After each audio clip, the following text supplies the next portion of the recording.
Il arrive que la moindre remarque, le plus petit regard, nous touche bien plus que de raison.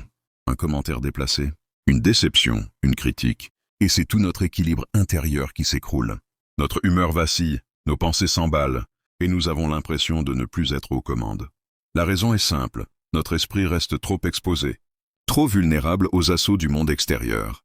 Nous aspirons à plus de force, à ne plus réagir à chaque élément qui nous heurte. Pourtant, face à un obstacle ou une frustration, cette vague de colère, de tristesse ou de doute semble toujours prendre le dessus, nous laissant spectateurs impuissants de nos propres réactions. C'est précisément ici que la philosophie stoïcienne intervient. Loin d'être une simple théorie, elle constitue un entraînement mental exigeant, mais profondément libérateur. Son but n'est pas d'éradiquer nos émotions, mais de les dompter, de les canaliser pour les transformer en une force vive. Comme le disait Cléante, disciple de Zénon, l'homme libre est celui qui ne craint rien, qui ne compte sur rien et qui est au-dessus de ses émotions. Voilà, le cœur du message. Ce n'est pas l'événement lui-même qui nous brise, mais la perception que nous en avons et la manière dont nous y répondons. Et cette capacité, cela s'apprend. Si vous avez longtemps senti que vos émotions vous gouvernaient, sachez qu'il est temps de reprendre le contrôle. Cette vidéo va vous révéler 10 habitudes, simples mais redoutables, directement inspirées des stoïciens, qui vont renforcer votre esprit. En les appliquant, vous ne serez plus jamais affecté comme auparavant. Retenez ceci, vous n'êtes pas condamné à subir. Vous pouvez fortifier votre mental, maîtriser vos émotions et cesser de laisser quiconque vous déstabiliser. Cette métamorphose ne se fera pas en un jour. Elle exige de la volonté, de la discipline et un engagement sans faille. Alors, êtes-vous prêt à vous engager pour devenir émotionnellement inébranlable? Si oui, likez cette vidéo, abonnez-vous et activez la cloche, car ici, nous ne faisons pas que parler de développement personnel, nous forgeons des esprits puissants. Partagez également cette vidéo, car son message est susceptible d'aider quelqu'un quelque part. Prenez une respiration. Préparez-vous à déconstruire tout ce qui vous affaiblit. Ensemble, avançons. À partir d'aujourd'hui, que chaque mot que vous vous adressez soit une arme qui vous fortifie. Parlez-vous comme un maître, et vous deviendrez le maître de vous-même. Habitude 1. Domptez votre réaction immédiate. La majorité des individus sont esclaves de leur réaction. Un mot déplacé, une remarque acerbe, un message inattendu, et c'est l'émotion qui jaillit, incontrôlable, avant même que la raison n'ait pu intervenir. Viennent ensuite les regrets. Le stoïcisme nous enseigne qu'un esprit fort n'obéit pas à l'impulsion du moment. Il observe, il analyse, et seulement ensuite, il choisit la réponse la plus appropriée. Sénèque affirmait que le plus grand pouvoir est de refuser d'accorder du pouvoir aux offenses. Tant que vous réagissez à vif, vous offrez aux autres le contrôle de votre état intérieur. Imaginez que quelqu'un vous insulte dans la rue. Une réponse immédiate, c'est entrer dans son jeu, valider son attaque. En revanche, l'absence de réaction vous rend maître de la situation. L'autre, qui attendait une explosion, est déstabilisé, tandis que vous conservez votre sang-froid. Ce principe s'applique à tout, critique, tension, mauvaise nouvelle. Tout ce qui déclenche une pulsion doit être suspendu. Avant de parler, de répondre, de décider, respirez. Laissez passer quelques secondes, quelques minutes, voire quelques heures si nécessaire. Les grands stratèges et leaders n'agissent jamais sous le coup de l'émotion, car ils savent que c'est à cet instant que le contrôle se perd. Une réaction précipitée offre un avantage à ceux qui cherchent à vous ébranler. Instituer une pause avant de réagir est un acte de force pure. Cela vous préserve des paroles prononcées, sous la colère ou des décisions, prises sous l'emprise de la peur. C'est dans ce bref instant de silence que réside votre véritable liberté. Plus vous cultivez cette capacité, plus votre autorité naturelle s'affirmera. Pour les 3 prochains jours, imposez-vous systématiquement un temps de réflexion avant toute réaction émotionnelle. Observez comment votre emprise sur vous-même se renforce.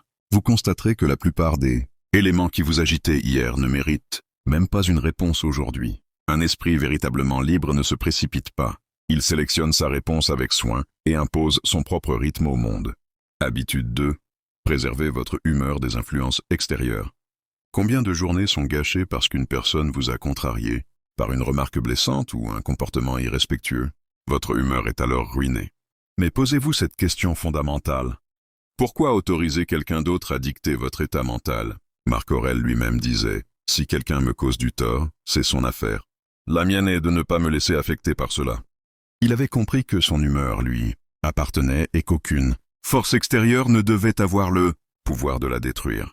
Si un inconnu vous critique, est-ce véritablement important? Si un collègue est désagréable, devez-vous porter ce poids toute la journée? Réfléchissez-y. Les actions des autres n'ont d'impact que si vous leur accordez votre attention. La plupart des réactions humaines sont des automatismes, des réflexes conditionnés, et non une fatalité. Vous avez le choix de ne plus laisser ces éléments externes prendre le contrôle. Chaque fois que quelqu'un tente de vous faire réagir, souvenez-vous de cette image. Vous êtes un mur et non une éponge. Un mur ne laisse rien pénétrer. Une éponge, elle, absorbe tout jusqu'à saturation. Trop de personnes vivent comme des éponges émotionnelles, assimilant toute la négativité qu'elles croisent. Apprenez à renvoyer ce qui ne vous appartient pas. Les individus toxiques se nourrissent de vos réactions. Plus vous réagissez, plus ils gagnent en influence. Votre indifférence, au contraire, les désarme complètement. Pendant 3 jours, entraînez-vous à identifier les moments où vous permettez à autrui d'influencer votre état d'esprit. À chaque occurrence, stoppez-vous. Rappelez-vous que vous seul décidez si cela mérite de vous affecter. Demandez-vous, combien de fois, aujourd'hui, ai-je laissé quelqu'un influencer mon humeur? Combien de fois ai-je accordé du pouvoir à des choses qui n'en valaient pas la peine? Ceux qui règnent sur leur humeur possèdent un avantage absolu sur ceux qui se laissent dicter leurs émotions. À partir de maintenant, gardez jalousement ce pouvoir pour vous. Habitude 3. Transformez chaque frustration en opportunité de croissance. La frustration compte parmi les déclencheurs émotionnels les plus puissants. Elle vous fait perdre patience, vous énerve, vous pousse à l'abandon. Pourtant, ce que vous percevez comme un obstacle est bien souvent une opportunité déguisée. Les stoïciens ne considéraient pas les épreuves comme des punitions, mais comme des exercices destinés à les renforcer. Épictète disait « Les difficultés révèlent l'homme à lui-même. C'est dans l'adversité qu'il se découvre. Lorsque quelque chose ne fonctionne pas, avez-vous déjà envisagé que c'était peut-être une chance de vous améliorer? Un projet qui échoue est une leçon pour le suivant. Quelqu'un qui vous manque de respect est une invitation à cultiver votre calme intérieur. Imaginez-vous dans une file d'attente interminable. Vous pouvez bouillir d'impatience ou y voir un entraînement à la patience. Un moment de solitude imprévu peut être subi ou utilisé pour réfléchir, planifier, progresser. Tout est une affaire de perspective. Ce qui vous frustre aujourd'hui est peut-être exactement ce dont vous avez besoin pour grandir. Si vous n'apprenez pas à voir la frustration comme une opportunité, elle continuera à vous écraser. Il ne s'agit pas d'un choix, mais d'une nécessité pour votre survie mentale. Dès à présent, à chaque montée de frustration, posez-vous cette question. Qu'est-ce que cette situation peut m'apprendre? Si vous pratiquez cet exercice pendant 3 jours, vous réaliserez que chaque difficulté recèle une force en devenir. La frustration n'est pas votre ennemi. Elle est le signe que vous êtes en train d'évoluer. Habitude 4. Purifiez votre esprit des pensées parasites. Ce qui vous trouble ne vient pas des événements extérieurs, mais bien de vos propres pensées. Les circonstances n'ont aucun pouvoir sur vous, sauf si votre esprit leur en accorde. Vous ruminez une remarque blessante? Ce n'est pas la remarque elle-même qui vous fait souffrir, mais l'importance que vous choisissez de lui donner. Vous êtes anxieux face à un futur incertain? Ce n'est pas l'avenir qui vous tourmente, mais l'espace que vous laissez à ces pensées dans votre mental. Épictète nous mettait en garde. Si quelqu'un te confiait son corps, tu en prendrais soin. Pourquoi alors ne fais-tu pas de même avec ton esprit? Les pensées sont comme des semences. Si vous laissez les mauvaises herbes envahir votre jardin mental, elles finiront par l'étouffer. Vous devez impérativement reprendre le contrôle de votre dialogue intérieur. Dès qu'une pensée négative émerge, refusez de l'accepter comme une vérité absolue. Interrogez-la, cette pensée est-elle utile? Est-elle fondée sur la réalité? Est-ce que cela dépend de moi? Si la réponse est non, rejetez-la immédiatement. Les stoïciens suivaient une règle simple, ne nourrir que les pensées qui fortifient l'esprit. Toutes les autres doivent être écartées sans pitié.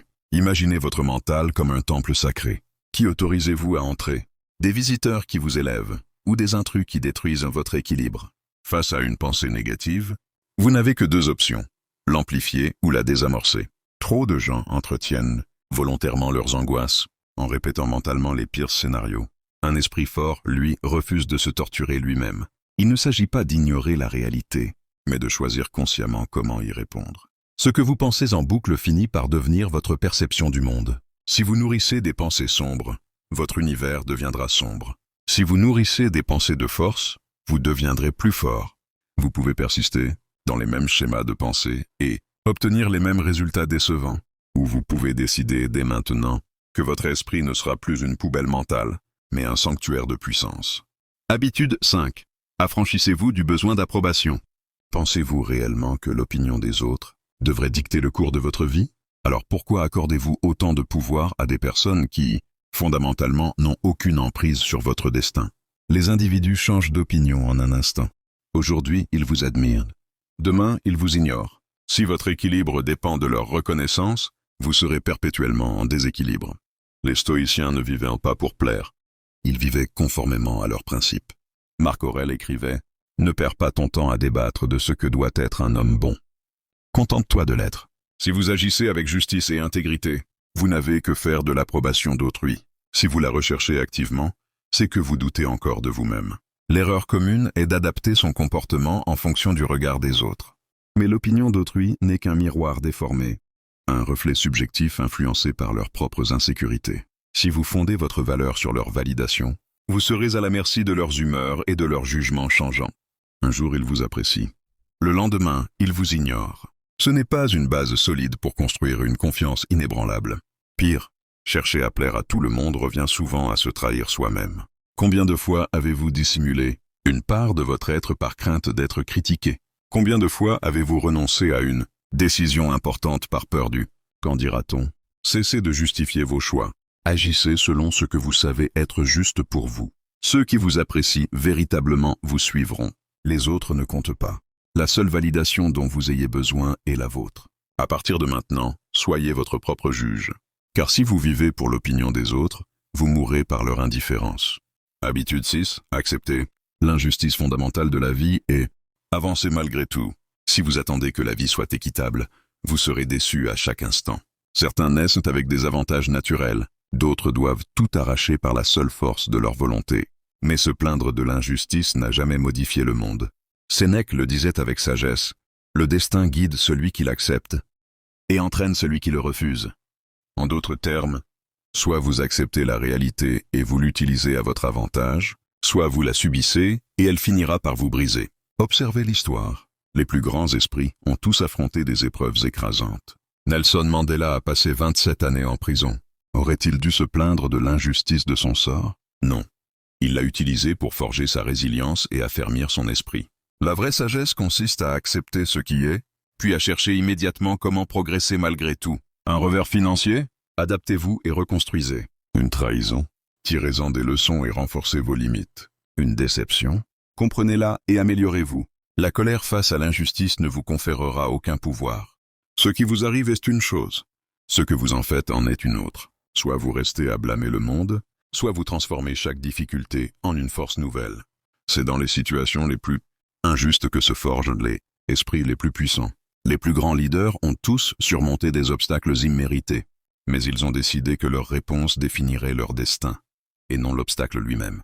Ne vous laissez jamais emprisonner par le ressentiment. Chaque seconde passée à maudire l'injustice est une seconde de moins pour construire ce qui est possible. Vous pouvez rester prostré, à ruminer l'iniquité de votre sort, ou vous pouvez vous lever et avancer, car personne ne viendra rétablir l'équilibre du monde à votre place. Seuls ceux qui agissent façonnent leur propre destinée. Habitude. 7. Recentrez votre énergie sur ce qui dépend véritablement de vous. Une source majeure de frustration naît d'une illusion tenace. Croire que nous pouvons tout contrôler. Nous voulons que les autres nous respectent. Que les événements suivent le scénario que nous avons imaginé. Lorsque la réalité déjoue nos attentes, la colère et l'amertume s'installent. La vérité est pourtant simple. Le monde n'obéit pas à nos désirs. Nous ne contrôlons ni les autres, ni l'économie, ni les aléas de l'existence. Le seul domaine où notre emprise est totale, c'est nous-mêmes. Épictète posait le fondement de sa philosophie. Certaines choses sont en notre pouvoir, d'autres non. La clé du repos de l'âme est de discerner cette frontière. Si vous concentrez vos efforts sur ce que vous pouvez réellement influencer, vous libérez une puissance considérable. Observez autour de vous combien de personnes gaspillent leur énergie à se plaindre de circonstances hors de leur portée. Ils s'indignent, blâment le sort, mais ne changent rien à ce qui est en leur pouvoir. Un vrai stoïcien n'investit pas son capital mental dans l'incontrôlable. Il le réserve pour ce qui est entre ses mains. Si quelqu'un vous manque de respect, vous ne pouvez changer son attitude, mais vous pouvez choisir votre réponse. Si un projet échoue, vous ne pouvez revenir en arrière, mais vous pouvez analyser les causes et rebâtir. Ce principe est le socle d'une force mentale inébranlable. Moins vous cherchez à contrôler l'incontrôlable, plus vous gagnez en liberté intérieure. Ce n'est pas une simple idée philosophique, c'est une discipline de chaque instant. Votre paix ne doit pas dépendre des caprices du monde extérieur. Lorsqu'une situation vous échappe, voyez-y une occasion parfaite de pratiquer le détachement. Si vous pensez encore que lutter contre les éléments incontrôlables vous rendra plus fort, demandez-vous, quelle quantité d'énergie ai-je déjà gaspillée dans cette vaine tentative? Arrêtez maintenant. Plus tôt vous renoncerez à cette illusion, plus tôt vous saisirez le véritable pouvoir, celui que vous avez sur vous-même. Habitude 8. Transformer la solitude en une alliée. Beaucoup redoutent la solitude. Ils la fuient, la comblent de bruit et de distraction, craignant le silence où ils devraient se rencontrer eux-mêmes. Un esprit fort, pourtant, n'a pas constamment besoin de validation extérieure. Il sait que la solitude est un terrain fertile pour la réflexion, la clarté et la transformation personnelle. Marc Aurèle écrivait « Nulle retraite n'est plus paisible que celle que l'on trouve en soi-même, bien utilisée ». La solitude devient l'un des outils les plus puissants du développement personnel. Considérez ceux qui ont forgé leur grandeur. Tous ont traversé des périodes d'isolement significatives, non par rejet des autres, mais parce qu'ils comprennent que la puissance intérieure ne se construit pas dans l'agitation du monde. Si vous ne supportez pas d'être seul avec vous-même, le problème ne vient pas de la solitude, mais du fait que votre esprit n'est pas encore un lieu où il fait bon résider. Faites de votre monde intérieur un sanctuaire, et non une prison. Utilisez ces moments pour réfléchir en profondeur, pour apprendre, pour grandir. Là où les autres cherchent des distractions, vous trouvez la clarté. La solitude est comparable à une pièce sombre. Certains, paniqués, allument la télévision pour couvrir le silence. D'autres allument une bougie et découvrent enfin ce qui s'y trouve.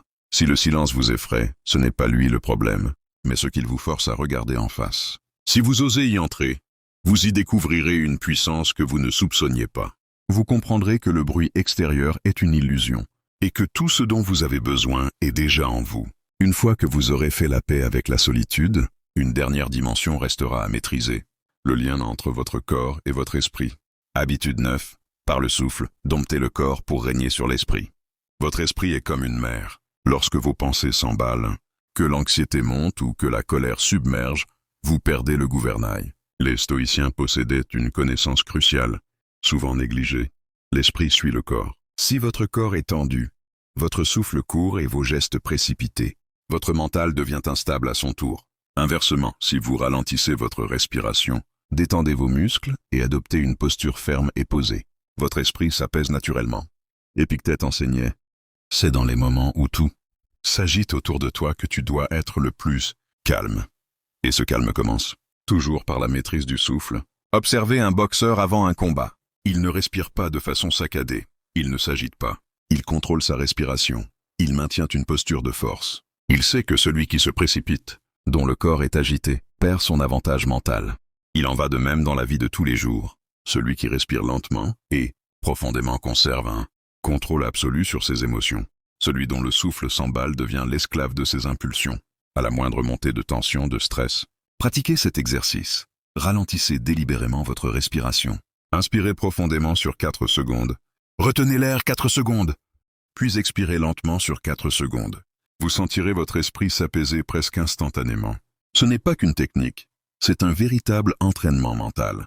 Plus vous l'appliquerez, plus votre corps et votre esprit deviendront résistants aux tempêtes extérieures. Pendant 3 jours, soyez à l'écoute de vous-même. Dès qu'une émotion forte monte, ramenez immédiatement votre attention sur votre respiration. Expérimentez le fait de contrôler votre souffle et observez le changement qui s'opère dans votre mental. Au final, celui qui maîtrise son souffle maîtrise ses émotions. Et celui qui maîtrise ses émotions prend le contrôle de son destin.